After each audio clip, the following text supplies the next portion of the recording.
Hi, I'm Dr. Gary Sachs, and I'm here with Theresa Schmidt, and we're both from Sachs Wellness Center. We've been getting together to have little talks on topics that patients are asking us about. And I know this might be hopeful in this 0-degree weather, but we thought we would talk about spring break and how to prepare if you're going to be doing something with your family or doing some traveling.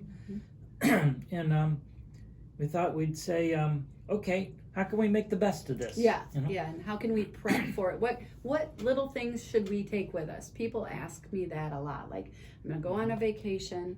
What things would you put in your suitcase for a just in case type thing? So I think that would be a good thing. So what do you tell people?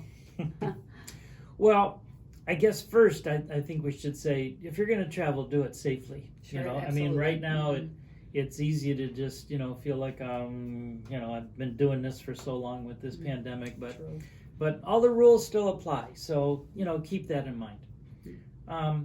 But we know there is the possibility that people might not eat the way that they, the way they would like to do. It's a little harder when you're traveling, certainly, and that sort of thing. So people might eat things that are more greasy, or people might eat things that they can just grab quickly. So they're going to want some help with digestion. So with that, if that is going to come up, I would tell them to put some Zypan in their suitcase or their purse, more for carbohydrates and proteins and things like that aren't as good quality, and then multizyme, probably for more sugary kind of things. Those are carbs too, but more of the sugar things. I'd take those two with us. And for that, you might be talking to people that have already used those products, and so they kind of know you can kind of use those as you need to do it. So what about if they do find themselves eating the fatty, greasy things, which they might do a little more of, because it could be in a treat, or it could be in a fried food. That kind of thing. If that gives somebody, if they know that kind of food gives them a little bit of an upset stomach, they could take something with them like AF beta food. That would be a good help for that kind of food too. And we're not condoning it. We're just saying you might do that then, and you can kind of pick towards the kind of food that you lean towards on your vacation. And if you lean towards the greasy, fatty things, maybe take some AF beta food with you. If you lean towards sugar, that would be multizyme.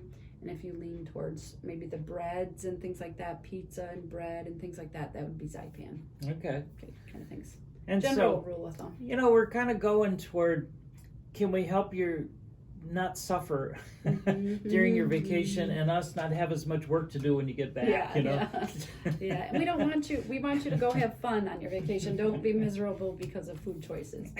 But if there's a little of that, those are helpful. I think the other things that people ask about are, okay, what if I come down with something while I'm down there, and there's nobody around that I know of. I recommend that people take some Imuplex with them.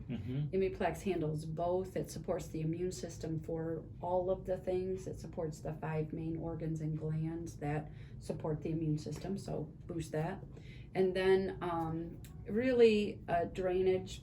Everybody that comes here knows if you get a cold or something, you need to take drainage.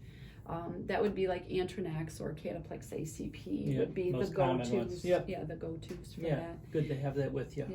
And just again, at that point, if you feel like you might be coming down with something, you just take a few. It's food. It's not going to hurt anything. So that's the general idea. Just get it before it gets started. Get it going. That's what I was going to say. The slightest hint, just take something, because it'll make the rest of your vacation much better.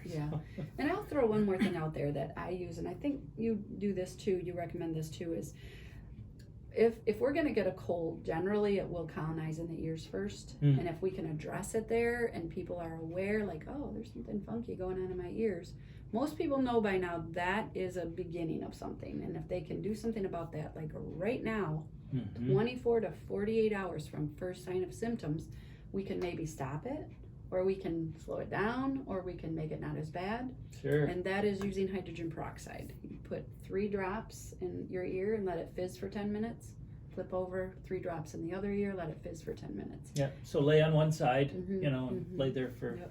And that's for children. That's for anybody that starts feeling like something's coming along. That's a really good tool. And Yeah. that you can get that at most drugstores. So even Easy. if you're out of town, you can do that. And Yeah. get a Don't eat little it, bit of a but handle. you can put Yeah, it in please your don't ear. do that. But that's a really good tool if you feel like, wow, I wonder if something's going on. You have 24 to 48 hours. Do that once or twice in that amount of time, and that can really make a difference too. Yeah. So. Yeah, especially kids. Yep. That's Yep. that's. So.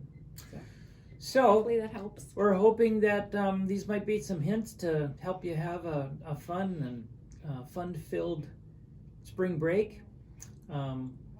Be well. Take care of yourselves. Have any questions? Give us a call. Our phone number is 989-732-7000. You can also contact us through our website, www.sacswellnesscenter.com.